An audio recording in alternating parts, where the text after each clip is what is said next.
మరొకసారి ఈ ఉదయకాల సమయంలో దేవుని సన్నిధిలో మనం ఇక్కడ ఉండటానికి ప్రభు కృపను అనుగ్రహిస్తూ వచ్చారు. వాస్తవానికి 141వ కీర్తనలో ఉన్నట్లుగా నా ప్రార్థన ధూపములను నేను చేతులెత్తుట సాయంకాలపు నైవేద్యములను నీ దృష్టికి అంగీకారములగును గాక అన్న భాగాన్ని దేవుని వాక్యంలో మనం ధ్యానం చేస్తూ వచ్చాం. అందులో భాగంగా బలిపీఠం దగ్గర నుండి ధూపము లేపబడుతుంది అని ఒక 5 విషయాలు బలిపీఠం గురించి 5 వారాలు దేవుని వాక్యంలో నేర్చుకోవడానికి ప్రభు సాయం చేశారు. సో మొట్టమొదటిది ప్లేస్మెంట్ ఆఫ్ ఆల్టర్, బలిపీఠం యొక్క స్థానం ఏంటో మనము ధ్యానం చేశాము. రెండోది పర్పస్ ఆఫ్ ఆల్టర్, బలిపీఠం యొక్క ఉద్దేశాన్ని మనం అధ్యయనం చేశాము. దెన్ మూడోది ప్రయారిటీ ఆఫ్ ఆల్టర్, బలిపీఠం యొక్క ప్రాధాన్యత ఏమిటో వాటిని గురించి కూడా ఈ ఉదయకాల ప్రార్థనలో మనం ఆలోచన చేస్తూ వచ్చాము. దెన్ నాలుగోది it is a pattern of altar, బలిపీఠం యొక్క నమూనా ఏంటో, అది ఎంత ఎత్తు లోతు దాని వెడల్పుని గురించి ఆలోచన చేయడానికి ప్రభు కృపను అనుగ్రహించారు. నిన్నటి దినాన ప్రిస్క్రిప్షన్ ఆఫ్ ద ఆల్టర్, బలిపీఠం యొక్క ఔషధ పత్రం అని దేవుడు అనుగ్రహించిన విధానంలో ఆంత్రముల మీద, మూత్రపిండముల మీద, తర్వాత కాలేజం మీద ఉన్న క్రొవ్వును మనం దహించి వేయాలి. అలా దహించి వేయటం ద్వారా మనము ప్రార్థనలో ఎటువంటి ఆటంకాలు లేకుండా కొనసాగబడతాం అని నిన్నటి దినాన్ని మనం ఆలోచన చేసాం. ఈ ఉదయకాల సమయంలో మరొక విషయాన్ని మీకు జ్ఞాపకం చేస్తా. It is a power of altar, power of altar, బలిపీఠం యొక్క శక్తిని గురించి మనం ఆలోచన చేయాలి. బలిపీఠం యొక్క సామర్థ్యమును గురించి, దానికున్న శక్తి, దానికున్న పవర్, దానికున్న ఎనర్జీ, బలిపీఠంలో ఉన్న ఆ ఉన్నతమైన విషయాలు ఈ ఉదయకాల సమయంలో మనం ఆలోచన చేద్దండి. 3 విషయాలు మీ ముందులోనికి తీసుకొని వస్తా. ఇది ఏ విషయాల్లో దేవుని బలిపీఠం మనకు శక్తిని ఇస్తుందో 2వ వచనంలో రాయబడింది. చదువుదాం చూడండి. 2వ వచనం, దాని 4 మూలలను దానికి కొమ్ములు చేయవలను, దాని కొమ్ములు దానితో ఏకాండముగా ఉండవలను, దానికి ఇత్తడి రేకు పొదిగింపవలను. ఈ హార్న్స్, కొమ్ములు అన్నది మనకి ఎక్కడొచ్చినా దేనికి సూచనగా ఉంది అని అంటే అది శక్తికి సూచనగా ఉంది, అది సామర్థ్యానికి సూచనగా ఉంది. నీ కొమ్ము ఎత్తి బాకానాదం చేయుడి అని అంటే దాని ఉద్దేశం ఏంటంటే అది శక్తివంతమైనది. ఈ మాటలు కొంచెం జాగ్రత్తగా మనం ఆలోచన చేయాలి ఈ ఉదయకాల సమయంలో. దీనికి కీర్తన గ్రంథం 18వ అధ్యాయంలో దావీదు భక్తుడు రాస్తూ 2వ వచనంలో, యెహోవా నా శైలము, నా కేడము, నా కోట, నన్ను రక్షించువాడు, నా రక్షణ శృంగము. దేవుడు ఎవరు అనంటే నా రక్షణ శృంగము. ఈ కొమ్ము అన్న మాటకి ఇంక మరొక పర్యాయ పదం తెలుగులో శృంగము అనంటే అర్థం ఏంటంటే కొమ్ము అని అర్థం. దేవుడు నాకు ఎలాంటి వాడంట, నా రక్షణ శృంగం, నన్ను రక్షించడానికి సామర్థ్యం కలిగిన వాడు. సో మొట్టమొదటిది మనం జాగ్రత్తగా ఆలోచన చేస్తే ఇంగ్లీష్లో 3 Sలు మీకు జ్ఞాపకం చేస్తాను. Number 1, it is power to save, మనల్ని రక్షించే శృంగము, మనల్ని రక్షించే కొమ్ము. దేవుని బలిపీఠం మీద ఉన్న ఈ కొమ్ము దేనికి సాదృశ్యం అని మనం ఆలోచన చేస్తే యేసుక్రీస్తు ప్రభువు ద్వారా మనకు దేవుడు రక్షణని అనుగ్రహించేవాడు. నశించుచున్న వారికి సిలువను గురించిన వార్త వెర్రితనము, కానీ రక్షింపబడుచున్న మనకు దేవుని శక్తి. ఈ దేవుని శక్తి ఎక్కడ మనకి కనిపిస్తుంది అనంటే ఇదిగో ఈ బలిపీఠము కొమ్ముల మీద దేవుని శక్తి మనకి కనిపిస్తూ ఉంది. కొంచెం జాగ్రత్తగా ఆలోచన చేస్తే మనము ఈ ప్రత్యక్ష గుడారం యొక్క నమూనాన్ని జాగ్రత్తగా ఆలోచన చేస్తున్నాం. ప్రత్యక్ష గుడారానికి వెలుపల 150 అడుగులు, తర్వాత 75 అడుగులు వీటికి సంబంధించి బయట తెర ఉంటుంది. ఈ బయట తెర దేన్ని సూచిస్తుంది అనంటే అన్యులు లోపలికి రాకుండా వారిని సపరేషన్ చేస్తూ ఉంది. ఎవరిని ప్రత్యేకపరుస్తుందంటే అన్యుడు ఈ ప్రత్యక్ష గుడారంలోనికి రాకుండా చుట్టూ ఉన్న ఆ అడ్డుతెరలు మనకి జ్ఞాపకం చేస్తూ ఉన్నాయి. చుట్టూ ప్రత్యక్ష గుడారం వెలుపల ఒక అడ్డుతెర ఉంది. అడ్డుతెర మనకేం జ్ఞాపకం చేస్తుందంటే అన్యుడు ఇశ్రాయేలులతో సమానుడు కానే కాదు అని జ్ఞాపకం చేస్తుంది. ఆ తర్వాత కేవలం యూదులు మాత్రమే, కేవలం ఇశ్రాయేలులు మాత్రమే ఈ ద్వారము గుండా మొట్టమొదటిసారిగా ఎక్కడికి రావాలి అని అంటే బలిపీఠం దగ్గరికి రావాలి. బలిపీఠం దగ్గరికి రావడానికి అందరికీ, రక్షింపబడిన వారందరికీ అవకాశం ఉంది. కానీ బయట ఉన్న అన్యుడికి ఈ అవకాశం లేదు. రక్షణ లేని వాడికి ఈ ప్రత్యక్ష గుడారము మందిర ద్వారం దగ్గర నుండి ఈ బలిపీఠం దగ్గరికి రావడానికి అవకాశం లేదు. కానీ ఎవరైతే ఈ బలిపీఠం దగ్గరికి వచ్చారో ఎవరైతే ఆ బలిపీఠం దగ్గరికి రావడానికి రక్షణ అనే ఒక గొప్ప భాగ్యాన్ని తీసుకొని వచ్చారో, రక్షింపబడిన వారుగా వచ్చారో, నీతిమంతులుగా వచ్చారో, వారికి వారు చేసే ప్రార్థన చాలా శక్తివంతంగా ఉంటుంది. ఇది ఎవరు జ్ఞాపకం చేస్తున్నారు అని అంటే, ఏలియా జీవితాన్ని బాగా ఆలోచన చేసిన యాకోబు రాసిన పత్రిక 5వ అధ్యాయంలో ఒక వచనాన్ని నేను ఇలాగ చదువుతున్నా. యాకోబు రాసిన పత్రిక 5వ అధ్యాయం 16వ వచనం, మీ పాపములను ఒకరితో ఒకడు ఒప్పుకొనుడి, మీరు స్వస్థత నొందినట్లు ఒకరికొరకు ఒకడు ప్రార్థన చేయుడి, నీతిమంతుని విజ్ఞాపన, అందరూ చూడండి, నీతిమంతుని విజ్ఞాపన మనఃపూర్వకమైనదై బహుబలము గలదై ఉండును. ఎంత అంటే అది చాలా మామూలు బలం కాదు, బహుబలము కలిగిందై ఉండును. నీతిమంతుడిగా చేసే విజ్ఞాపన, బలిపీఠం దగ్గర మనం చేసే ప్రార్థన, అది చాలా శక్తివంతమైంది.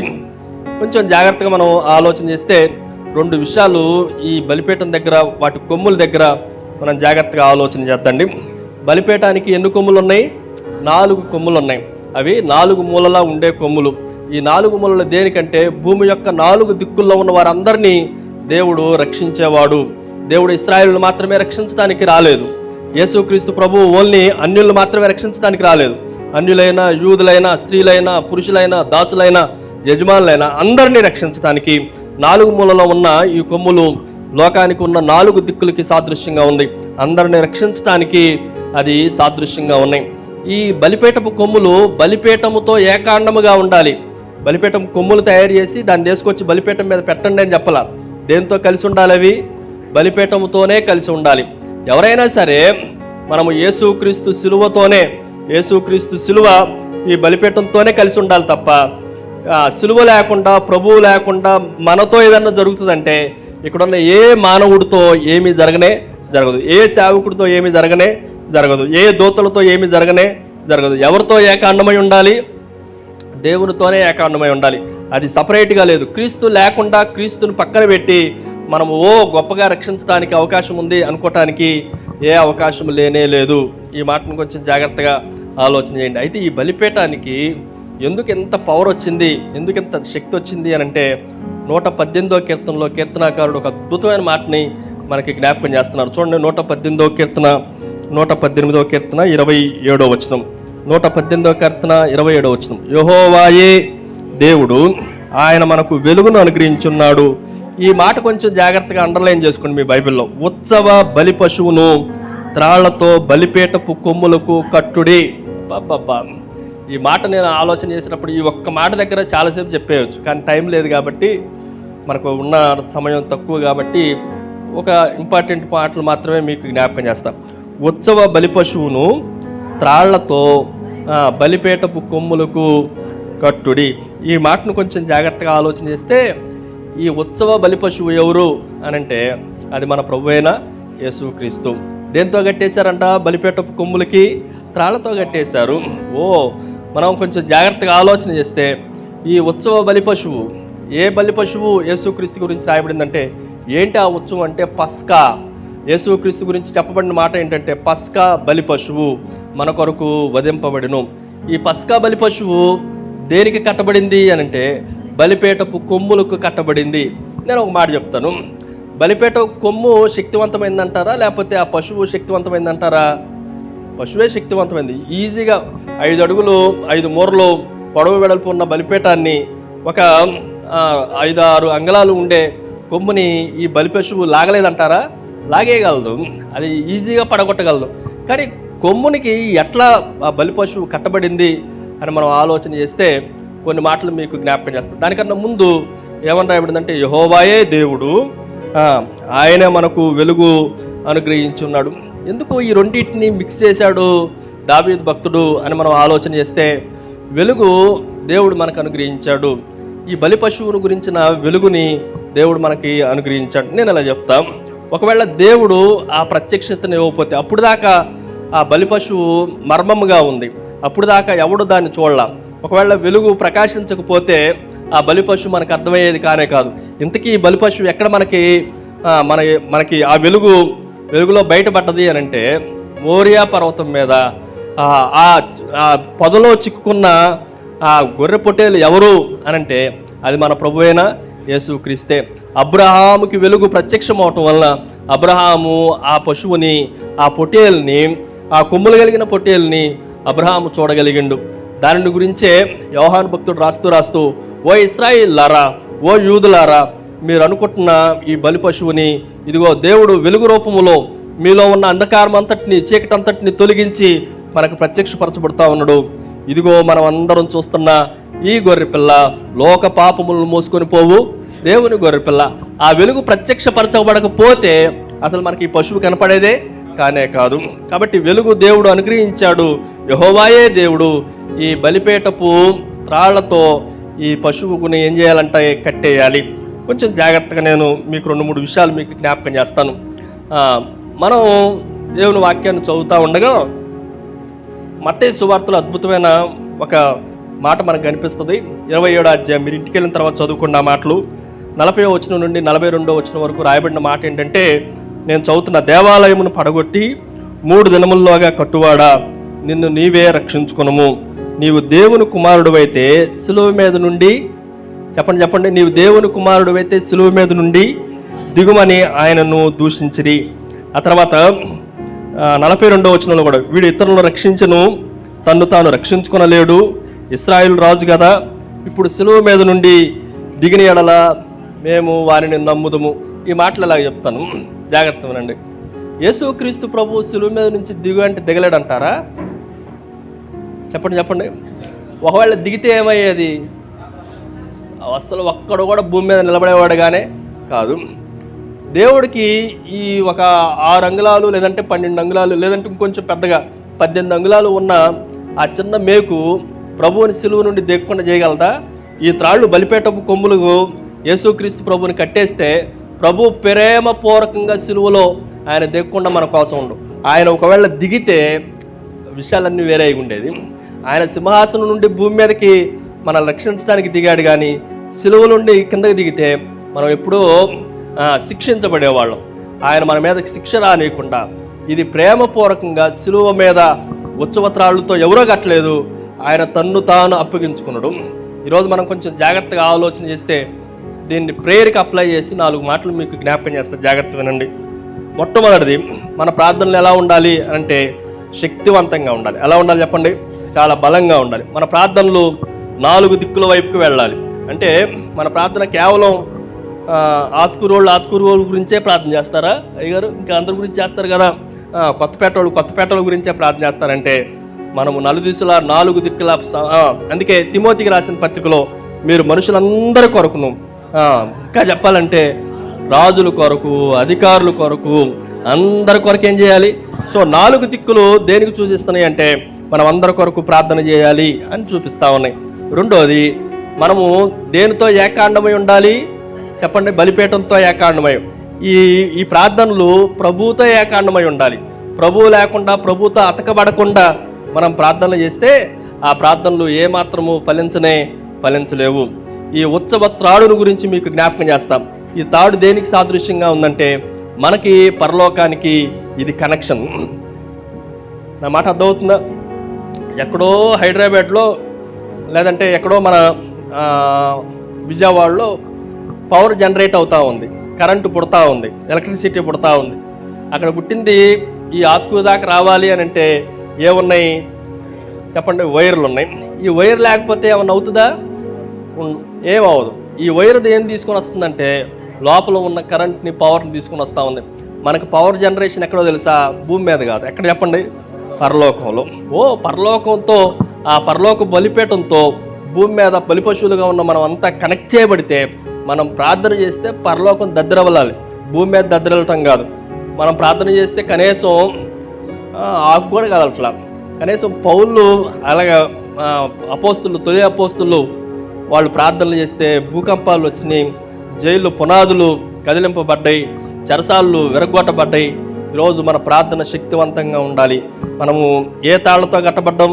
ఇంగ్లీష్లో కార్డ్స్ అని రాయబడ్డాయి, చాలా మంచి కార్డ్. మనం అంబ్లైకల్ కార్డ్ అంటాం కదా, బొడ్డు తాడు అంటాం కదా. బొడ్డు తాడికి దీనికి ఎలాగా, పిల్లకి తల్లికి ఎలాగైతే సంబంధం ఉందో మనము కూడా ఈ త్రాడుతో పరలోకములో ఉన్న దేవునితో కనెక్ట్ అయి ఉండాలి. అప్పుడు మన ప్రార్థనలు చాలా శక్తివంతంగా ఉంటాయి. మనము దీన్ని రక్షించడానికి ఒక మాటను మనం జాగ్రత్తగా ఆలోచన చేస్తే, ఈ బలిపీఠం యొక్క కొమ్ము యొక్క శక్తి ఎక్కడ ఉంది? దేని కొరకు అంటే it is power to save, రక్షించే శక్తి. అందరూ చెప్పండి, దేని కొరకు అనంటే రక్షణ. మనం చేసే ప్రార్థన అనేకుల్ని రక్షించడానికి దేవుడు మనల్ని ఏర్పాటు చేసుకుంటూ దాని కొరకే మనం ప్రార్థన చేయాలి. అది మొదటి విషయం. రెండో విషయాన్ని మీకు జ్ఞాపకం చేస్తాం. రెండోది, మనం జాగ్రత్తగా ఆలోచన చేస్తే ఈ బలిపీఠపు కొమ్ములు మరొక పవర్ ఉంది. దీనికి ఇంకొక అద్భుతమైన పవర్ను మనం ఆలోచన చేయొచ్చు. రాజుల మొదటి గ్రంథంలోనికి రండి. రాజుల మొదటి గ్రంథం మొదటి అధ్యాయంలో మనం జాగ్రత్తగా ఆలోచన చేస్తే ఇద్దరు వ్యక్తుల పేర్లు మీకు జ్ఞాపకం చేస్తాను.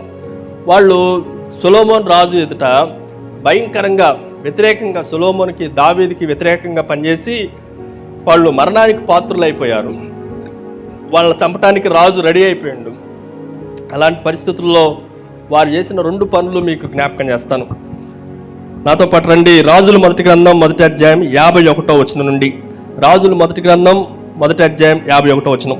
అదోనియా రాజైన సొలొమోనుకు భయపడి, జాగ్రత్త చూడండి, అదోనియా రాజైన సొలొమోనుకు భయపడి బలిపీఠపు కొమ్ములను పట్టుకొని, దేన్ని పట్టుకున్నాను చెప్పండి? ఇది బలిపీఠ కొమ్ముల యొక్క రెండో శక్తిని మీకు జ్ఞాపకం చేస్తున్నాం. అదోనియా అనేవాడు సొలొమోనుకి దావీదుకి వ్యతిరేకంగా పనిచేసిన వాడు. ఒకప్పుడు దావీదు పక్షంగా ఉన్నవాడు. దావీదు కుమారుడే. సింహాసనాన్ని అధిరోహించడానికి వేరే పద్ధతుల్లో ప్రయత్నం చేస్తుండగా సొలొమోనుకి వార్త తెలిసింది. సొలొమోను తెలిసిన వెంటనే భయపడిపోయి ఎక్కడికి వెళ్ళాడు అనంటే బలిపీఠపు కొమ్ములు పుట్టుకొని చెప్తున్న మాట చూస్తున్నా చూడండి. రాజైన సొలొమోను తన సేవకుడైన నన్ను కత్తివాత చంపకుండా ఈ దినమున నాకు ప్రమాణం చేయవలనని మనవి చేయుచున్నట్లు సొలొమోనుకు సమాచారం రాగా. 52వ వచనం.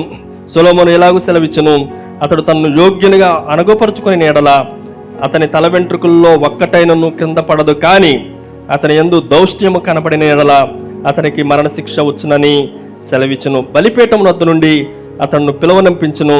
అతడు వచ్చి రాజైన సొలొమోను ఎదుట సాష్టాంగ పడగా సొలొమోను అతనితో నీ ఇంటికి పొమ్మని సెలవిచ్చను. ఈ మాటను కొంచెం జాగ్రత్తగా ఆలోచన. ఇందాక ఏమని జ్ఞాపకం చేశానండి? మొట్టమొదటిది, it is power to save, రక్షించే శక్తి. రెండోది, it is power to spare, మనల్ని విడిపించే శక్తి.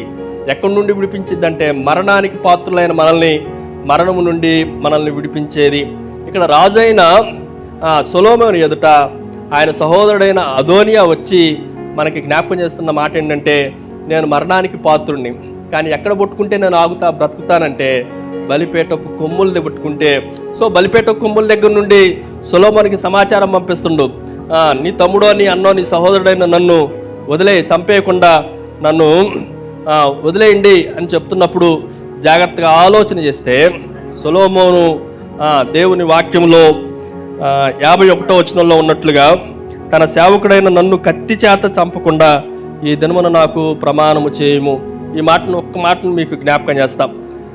ఈరోజు బలిపీఠపు కొమ్ములు పట్టుకున్న ప్రతి ఒక్కడు ఎంత ఎంత సెక్యూరిటీ అనంటే, నేను అంటాను తల వెంట్రుకల్లో ఒక్కటైనను, ఇది ఎంత అద్భుతం అంటే తల వెంట్రుకల్లో ఒక్కటైనను రాలదనేది. ఈ బలిపీఠపు కొమ్ముల్లో నా మాటను ప్రార్థనలో జాగ్రత్తగా ఆలోచన చేస్తే ప్రార్థన ఎంత అనంటే మనల్ని మరణములో నుండి జీవములోనికి నడిపించేది. ప్రార్థన చేసేవాడిని తల వెంట్రుకల్లో ఒక్కటైనను మన చిత్తం లేకుండా, దేవుని చిత్తం లేకుండా రాళ్ళు. అంత సేఫెస్ట్, అంత సెక్యూర్, అంత విడిపించే శక్తి. ఇదే సందర్భంలో 2వ అధ్యాయంలోనికి రండి. రాజుల మొదటి గ్రంథం 2వ అధ్యాయంలో మరొక వ్యక్తిని మీకు జ్ఞాపకం చేస్తాం. ఈయన కూడా సొలొమోనుకు వ్యతిరేకంగా మాట్లాడిన వాడే. దావీదుకు వ్యతిరేకంగా, దావీదు తెలియకుండానే దావీదు సైన్యంలో ఉన్న ఇద్దరిని చంపినవాడు. ఆయన పేరు కూడా మీకు జ్ఞాపకం చేస్తున్న 29వ వచనం నుండి. రాజుల మొదటి గ్రంథం 2వ అధ్యాయం 29వ వచనం. 2వ అధ్యాయం 29వ వచనం. యోవాబు పారిపోయి యెహోవా గుడారమునకు వచ్చి బలిపీఠమునద్ద ఉన్నాడని సంగతి రాజుకు సొలొమోనుకు వినపడగా సొలొమోను యెహోయాదా కుమారుడైన బెనయాను పిలిపించి, నీవు వెళ్ళి వాని మీద పడుమని ఆజ్ఞ ఇచ్చినందున బెనయా దేవుని గుడారమునకు వచ్చి, రాజు నిన్ను బయటికి రమ్మని సెలవిస్తున్నానని యోవాబుతో చెప్పెను. అతడు, అది కాదు, నేను ఇక్కడనే చచ్చేదనగా బెనయా తిరిగి రాజునద్దకు వచ్చి యోవాబు తనతో చెప్పిన మాట రాజునకు తెలియజేసెను. 31వ వచనం. అందుకు రాజు ఇట్లనెను, అతడు నీతో చెప్పినట్లు చేయుము. అతడు దార పోసిన నిరపరాధుల రక్తమును నా మట్టుకు నా తండ్రి కుటుంబం మట్టుకు పరిహారము చేయుటకై అతన్ని చంపి పాతిపెట్టుము. 32వ వచనం కూడా చదువుతున్నాం. నేరు కుమారుడును ఇశ్రాయేలు వారి సమూహ అధిపతి అయిన అబ్నేరును, ఏతారు కుమారుడును యోధావారి సేనాధిపతి అయిన అమాషను తనకంటే నీతిపరులను యోగ్యులకు ఈ ఇద్దరు మనుషుల మీద పడి, యోవాబు నా తండ్రి అయిన దావీదుకు ఎరుగకుండా కత్తివాతి చేత వారిని చంపివేసును గనుక అతడు దారపోసిన రక్తము యెహోవా తన మీదకి రప్పించును. ఇక్కడ కూడా జాగ్రత్తగా వినండి. మొట్టమొదట ఆయన పేరు ఏమని చెప్పానండి ఇందాకలా? ఏం పేరు ఆయన పేరు? అదోనియా. అదోనియా ఏం చేశాడు అని అంటే, బలిపీఠం కొమ్ములు పట్టుకోవటంతోనే మరణానికి పాత్రుడైన అతను మరణించకుండా వెళ్ళిపోయాడు. ఆయన ప్రాణము స్పేర్ చేయబడింది, విడిపించబడింది. తల వెంట్రుకల్లో ఒక్కటైనను రాలేదు. దీన్ని బాగా చూసిన మరొక వ్యక్తి ఉన్నాడు. ఆయన ఎవరు అంటే ఇప్పుడు మనకు కనిపిస్తున్న, ఏం పేరు చెప్పండి? యోవాబు. ఈ యోవాబు ఇదంతా చూశాడు. బలిపీఠం కొమ్ములు పట్టుకుంటే నా ప్రాణాన్ని నేను కాపాడుకోవచ్చు, రక్షించుకోవచ్చు అని అనుకున్నాడు. అలాగే వచ్చాడు, పట్టుకున్నాడు. కానీ ఆయనకి తెలియని మాట ఏంటి అని అంటే, రాజు నిన్ను రమ్మంటుండు, బయటికి రమ్మంటుండంటే నేను ఇక్కడనే చచ్చేదని అన్నాడు. బలిపీఠం పట్టుకుని ఏమంటున్నాడు? నాకు చాలా విచిత్రంగా ఉంది. నువ్వు బ్రతికే ప్లేస్కి వచ్చి నేను ఇక్కడ చేస్తానంటే ఏమైపోతావు? నువ్వు చస్తావు అంతే. బలిపీఠం కొమ్ముల యొక్క నిజమైన స్థితి నీకు తెలియకుండా అప్పుడప్పుడు ప్రార్థనలో కూడా ప్రభు వాడిని చంపు వీడిని చంపు అంటే వాడు చేస్తాడు, నువ్వు చేస్తావు. ప్రార్థన ఏమన్నా ఆషామాషిగా చేసేదా? ప్రార్థనలో మన ఇష్టం వచ్చినట్టు ఉచ్చరించడానికి కుదిరేదంటారా? ఆ వచనం మరలా చదవండి. 29వ వచనంలో 30వ వచనంలో యోవాబు చెబుతున్న మాట ఏంటి అంటే, బెనయ యెహోవా గుడారమునకు వచ్చి రాజు నిన్ను బయటికి రమ్మని సెలవిస్తున్నాని. ఇదే మాట ఎవరికి చెప్పాడు? ఇందాకలా అదోనియాకు కూడా చెప్పాడు. అక్కడేమంటుండంటే, నేను బయటికి రాను, నేను ఇక్కడే ఉంటానని ఆయన చెప్పాడు. ఏనేమంటాడు బెనయ అంటే, చూడండి, అది కాదు, నేను ఇక్కడనే సచ్చేదనగా వాడు చెప్పిందే చేయమన్నాడు సొలొమోను. ఇక్కడ కొంచెం జాగ్రత్తగా ఒక మాట మీకు జ్ఞాపకం చేస్తున్నాను. మనం ఎవరో చేశారు, బలిపీఠపు కొమ్ముల యొక్క శక్తి తెలియకుండా ఆచారబద్ధంగా వచ్చే వాళ్ళని ఏమాత్రము స్పేర్ చేయదు. జాగ్రత్తగా వినండి. ఏదో ఆచారాన్ని ఆచరించడానికి ప్రార్థన చేయాలి అంటే విశ్వాసముతో దేవుని ఎదుట మోకరిల్లి ప్రార్థన చేయాలి. అందరూ ప్రార్థన చేస్తున్నారు కాబట్టి మేము కూడా ఏదో గుసగుసలాడతామంటే కుదరదు. ఆచారంతో చేసే ప్రార్థనలు కాదు ఇవి. నలుగురు చూసి చేసే ప్రార్థనలు కాదు. ఎవడో నక్కను చూసి పులి వాత పెట్టుకున్నట్లుగా చేసేవి కాదు. కొంచెం జాగ్రత్తగా ఆలోచన చేస్తే మన ప్రార్థనలు చాలా ఖచ్చితంగా ఉండాలి. మన ప్రార్థనలు బలిపీఠ కొమ్ములు పట్టుకునటం అనేది మనల్ని దేవుడు స్పేర్ చేయగలిగింది. ఇంకా దేన్ని పట్టుకున్నా నేను బ్రతుకుతానని ఎవరికి తెలియదు? అదోనియాకి తెలియదు. బలిపీఠపు కొమ్ములు పట్టుకుంటేనే ఆ బలిపీఠపు కొమ్ములు మనం జాగ్రత్తగా ఆలోచన చేస్తే ఇంకొంచెం ముందుకు వచ్చిన తర్వాత వాటిని ఆశ్రయపురములు అన్నాం, రెఫ్యూజల్ అన్నాం. ఆశ్రయపురాల్లోనికి ఎవడన్నా దొంగతనం చేసి ఏదన్నా చేసి వస్తే, హత్య చేసి వస్తే ఆశ్రయపురంలో ఉన్నంత వరకు వాడిని ఏమీ కదిలించడానికి, తల వెంట్రుకల్లో ఒకటైనా రావడానికి అవకాశం లేదు. ఆ ఆశ్రయపురము, ఆ రెఫ్యూజ్ ఎవరు అనంటే మన ప్రభువైన యేసుక్రీస్తే. యేసుక్రీస్తునందున్న వారికి ఇక ఏ శిక్షా విధి లేనే లేదు. కానీ యేసుక్రీస్తునందుకు సత్యముతో యథార్థముతో వచ్చి ప్రభునందు ఉండాలి. ఏదో నామకార్థ క్రైస్తవులుగా, భక్తిగా, ఆచారంగా, పండగ క్రైస్తవులుగా వస్తే ప్రభు దగ్గర శిక్ష నుండి మనమేమి తప్పించుకోలేం. రెండు మాటలు మీకు జ్ఞాపకం చేస్తాం. ఒక ఆయన వాస్తవంగా నిజంగా ప్రభు దగ్గరికి యథార్థ హృదయంతో వచ్చి ఆయన తన ప్రాణాన్ని కాపాడుకున్నాడు. మరొక ఆయన అక్కడికి వచ్చి ఏమంటాడు, నేను ఇక్కడ చచ్చిపోతా. ఇద్దరు మంచి వ్యక్తులను చంపేశాడు, వాళ్ళ రక్తాన్ని దారపోసాడు. ఈరోజు కొంతమంది భయంకరంగా పాపం చేసి, భయంకరంగా దూషించి, భయంకరంగా తిట్టేసి, భయంకరంగా కొట్టేసి మందిరంలోకి వచ్చి ప్రభు నన్ను క్షమించడంటే ప్రభు క్షమిస్తాడా? క్షమించటానికి పరిపూర్ణమైన ప్రవర్తన పశ్చాత్తాపంతో ఉంటే క్షమిస్తాడు.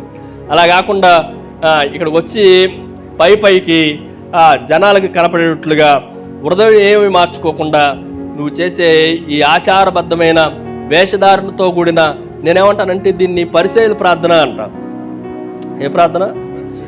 శంకరం భయంకరంగా ఏడ్ చేసి ప్రార్థన చేసిండు, రక్షించబడడు. ఏనేమో ప్రార్థన చేస్తుండో, ప్రభువా వాళ్ళలాగలేను, వీళ్ళలాగలేను, వాళ్ళలాగున్నా వీళ్ళలాగున్నా అని చివరికి ఆ ప్రార్థన అంగీకరింపబడకుండానే వెళ్ళిపోయాడు. ఈ మాటను కొంచెం జాగ్రత్తగా మనం ఆలోచన చేద్దాం. ఇది రెండో విషయం. It is a power to spare. మొదటిది పవర్ టు సేవ్, రక్షించడానికి శక్తివంతమైనది ఈ బలిపీఠపు కొమ్ము. రెండోది మన ప్రాణాలను దక్కించడానికి, మన ప్రాణాలని మరణము నుండి విడిపించేది ఈ బలిపీఠపు కొమ్ము. దాని మూడో విషయాన్ని మీకు జ్ఞాపకం చేస్తాను. ఇది మనందరికీ తెలిసిన మాటే, యెరికో పట్టణపు గోడలు కూలిపోవటం గురించి ఒక మాట చదువుదాం. అక్కడ ఏం చేశారు? దేంతో ఊదుతున్నారు వాళ్ళు చెప్పండి? బోరలతో. ఇది కూడా కొంచెం జాగ్రత్తగా ఆలోచన చేస్తే యెహోషువ గ్రంథం 6వ అధ్యాయంలోనికి రండి. త్వరగా మాటలు జ్ఞాపకం చేసి వాక్యాన్ని ముగిస్తాను. ఆ తర్వాత చాలామంది విశ్వాసులు ఉన్నారు, వారి కొరకు ప్రార్థన చేయాలి. త్వరగా చదవండి. యెహోషువ గ్రంథం 6వ అధ్యాయం మొదటి 5 వచనాల్లో నేను చదువుతున్న మొదటి 2 వచనాలు. ఆ కాలమున ఇశ్రాయేలులకు భయము చేత ఎవడును లోపలికి పోకుండాను,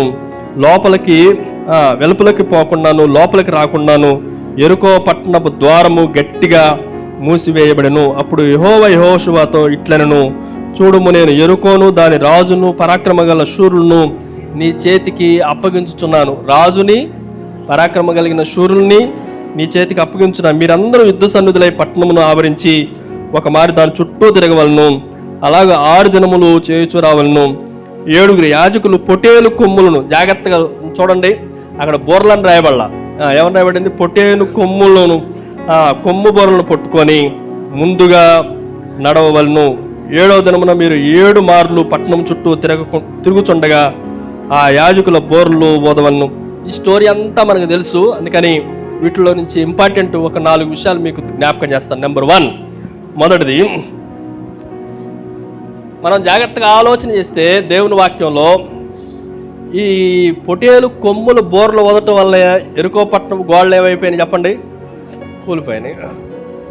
నేను దీన్ని మీకు జ్ఞాపకం చేస్తాను. It is a power to success. 3వ ఎస్ ఏంటంటే it is power to success. గెలిపించే శక్తి, విజయాన్ని చేకూర్చే శక్తి, మనం శత్రువుల్ని మట్టుబెట్టే శక్తి. శత్రువులు మన ఎదుట నిలవటానికి అవకాశం లేదు. అందుకే కొరింథీయులకు రాసిన పత్రికలో అపోస్తలుడైన పౌలు ఏమంటాడంటే, మా యుద్ధోపకరణాలు భూ సంబంధమైనవి కాదు, శక్తివంతమైన దుర్గములను పడద్రోయటానికి కావలసినంత శక్తివంతమైనవి మా యుద్ధోపకరణాలు. ఏంటివంట? మన ఎదుట ఎంత పెద్ద యెరికో వాడలున్నా, మన ఎదుట ఎంత పెద్ద పెద్ద వీరులు శూరులు ఉన్నా, మన ఎదుట నాకు ఆ మొదటి వచనం దగ్గరే చాలాసేపు చెప్పొచ్చు. మొదటి వచనం చదువుతున్నా చూడండి.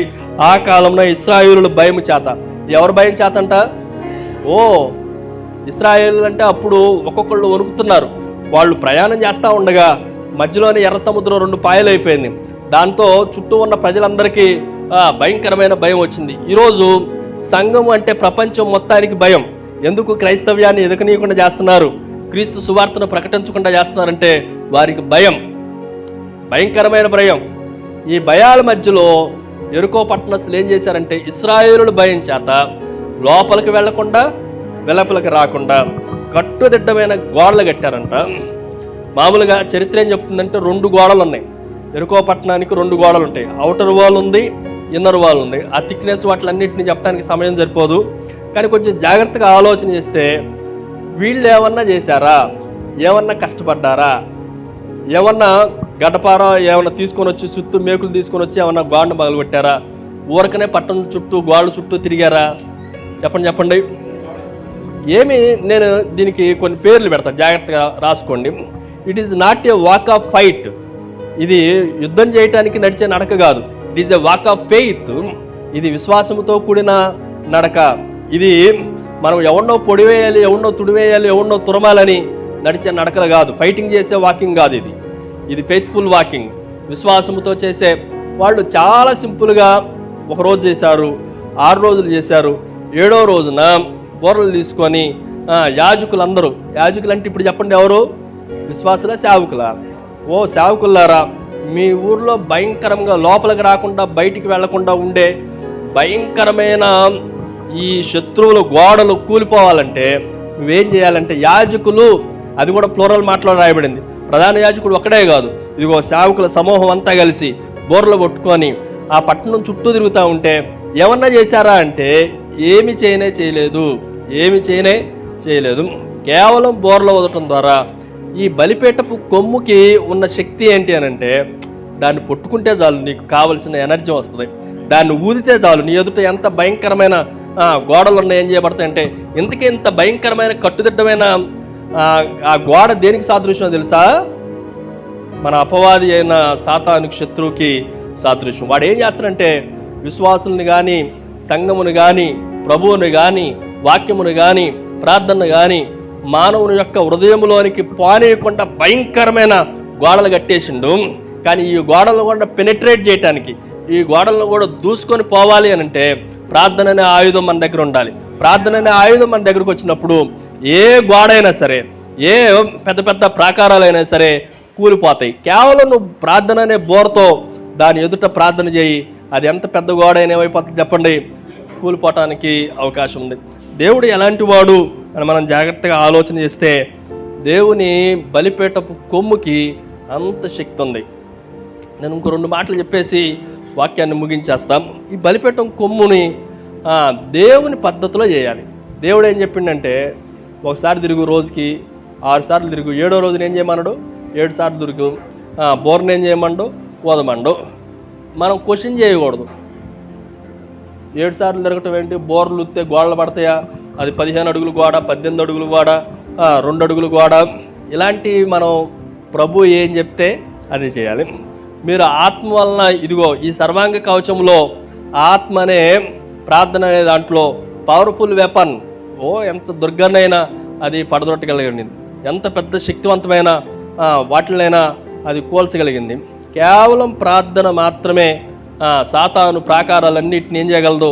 మీకు బెస్ట్ ఏంటంటే సంఘము ఎదుట పాతాళ లోక ద్వారములు నిలవలేరవు. ఎందుకు అంత గట్టిగా ఉందేనంటే, ఇదిగో సాతాను కట్టేసింది గోడల్ని, లోపలికి ఎవడు పోకూడదు, బయటికి వెళ్ళగలగడు.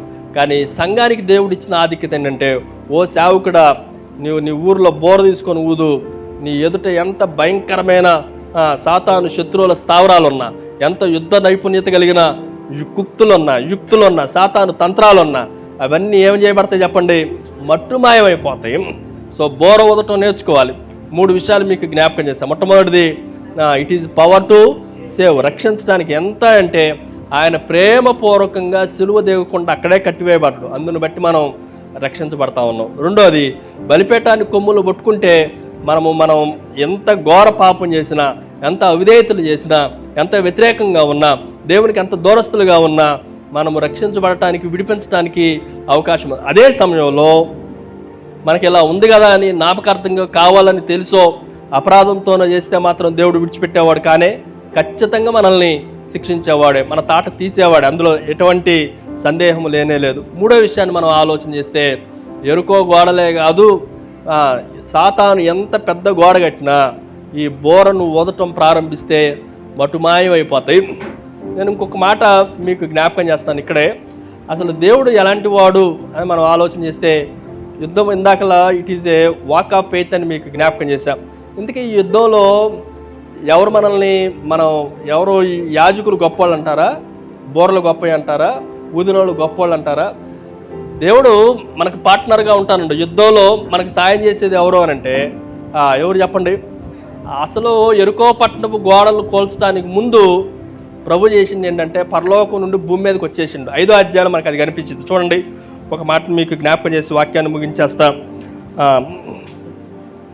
యెహోషువ గ్రంథం 5వ అధ్యాయం 13వ వచనం నుండి 15వ వచనం వరకు మనం చదివితే, యెహోషువ ఎరుకో ప్రాంతమున ఉన్నప్పుడు అతడు కన్నులెత్తి చూడగా దూసిన కత్తి చేత పట్టుకున్న ఒకడు అతని ఎదుట నిలిచి ఉండెను. ఎవరంట ఆయన? పేరు చెప్పండి, ఏం పేరు ఆయన పేరు? దూసిన కత్తి చేత పట్టుకుని ఉన్న, కత్తి పట్టుకున్నోడు మన ఎదుట ఉన్నాడు. ఇంకా దాని కింద ఎవరయ్యా నువ్వు సమాధానంతో వచ్చినవా లేకపోతే ఎట్లా వచ్చినావు? సో అడుగుతుండ చూడండి 14వ వచనంలో, ఎలా వచ్చినావు, నువ్వు మా పక్షంగా ఉన్నవాడా మా విరోధుల పక్షంగా ఉన్నవాడువా అని యెహోషువ అడిగినప్పుడు అతడు కాదు. ఏమని చెప్పండి? యెహోవా. అందరు చెప్పండి, మన యుద్ధానికి సేనాధిపతి ఎవరు? ఇక్కడ ఎరుకో గోడలు కూలిపోవటానికి కారణం ఏంటి తెలుసా? ఆయన మన పార్ట్నర్గా రాలా, మన ముందు ఉండటానికి రాపండు. మన యుద్ధాన్ని ఆయన టేక్ ఓవర్ చేసిండు. మన యుద్ధాన్ని మనం చేయటం కాదు. ఎవరి చేతిలోకి తీసేసుకున్నాడు? మనం జాగ్రత్తగా ఆలోచన చేస్తే మీరు ఏం చేయమంటే అది చేయాలి. యుద్ధ సైనికుడు నైపుణ్యత ఏంటంటే, వీడిని ఎక్కడ పెట్టాలి, వీడిని ఎక్కడ పెట్టాలి, వీడు ఎక్కడ పెట్టాలి, ఎవరికి తెలిసిద్ది? ఇదంతా సైన్యాధిపతికి తెలిసిద్ది. సైన్యాధిపతి చెప్పిన మాట ఏంటంటే, యాజకులారా మీరు బోరోదండి, మిగతాదంతా నేనేం చేస్తా. ఎరుకో గోడలు కాదు కదా, ఎరుకో పట్టణం కూడా మ్యాప్లో లేకుండా చేయాలంటే చేయగలిగిన వాడు. మన ఎదుట ఉన్నవాడు మన సైన్యానికి ముందు నడిచేవాడు, అంతేగాని మనల్ని వెనకో పక్కన ఉండేవాడు కానే కాదు. ఇప్పుడు నేను చెప్తాను, శత్రువు కొట్టాలంటే ముందేవని కొట్టాలి? సైన్యాధిపతి కత్తి దూసిన వాడిని కొట్టడం ఎవడన్నా అవుతుందా? నేను చెప్తున్నా, ఈ ప్రార్థన ఎలాంటిదంటే మన ముందు కత్తి దూసిన ఒక యోధుడైన సేనాధిపతి అయిన దేవుని దూతను మన ఎదుట నడిపించేది ఏంటంటే మన ప్రార్థనే. నెగ్లెక్ట్ చేయొద్దు ప్రార్థనలు. ఓ విశ్వాసులారా, సంఘస్థులారా, మీ ప్రార్థనలు మీరు ఏమాత్రము నీ ఎదుట ఎంత భయంకరమైన, అది ఆర్థికపరమైన గోడే కానీ, ఆధ్యాత్మికపరమైన గోడే కానీ, అది ఆరోగ్యపరమైన గోడే కానీ, భయంకరమైన సాతాను గోడలే కానీ, ఇంకా లోకంలో ఉన్న ద్వేషము అసూయ అనే గోడలే కానీ, ఏ గోడైనా సరే ప్రార్థనలో నువ్వు మోకరించడంతోనే, బోర ఓదటంతోనే, నీకన్నా ముందుగా ఆ యుద్ధంలో ఎవరు దిగుతున్నారు చెప్పండి? పరలోకము నుండి కత్తి దూసిన దూత సేనాధిపతిగా, నేను యెహోవా సేనాధిపతిని. యెహోవా సేనాధిపతి వస్తేనే అలా ఉంటే, స్వయంగా ప్రభువే దిగితే ఎలా ఉంటుంది? ఆలోచన చేయండి. క్రొత్త నిబంధనలో సేనాధిపతులను పంపిలా, ప్రభువే నేను మీకు సహకారుగా ఉండి మిమ్మల్ని నడిపిస్తాను, యుగ సమాప్తి వరకు నేను మీతో కూడా ఉంటాను అన్నవాడు మనల్ని విడిచిపెట్టేవాడు కాదు. ప్రార్థన దూపం వల్లే దేవుని సన్నిధికి చేరితే ఈ 3 విషయాలు మన ఆధ్యాత్మిక జీవితంలో, దైనిక జీవితంలో మనకి దేవుడు అనుగ్రహిస్తాడు. మొదటిది రక్షించే శక్తి, రెండవది విడిపించే శక్తి, మూడవది మనకి విజయాన్ని అనుగ్రహించే శక్తి. ఈ బలిపీఠం కొమ్ములను మనం పుట్టుకుందాండి, బలిపీఠం దగ్గరికి మనం చేరదాండి. బలిపీఠంలోనే మనకి సామర్థ్యము, శక్తి దేవుడు ఉంచాడు. దేవుడు ఈ మాటలను దీవించును గాక. అందరూ ఆమెన్ చెప్పండి. ఆమెన్.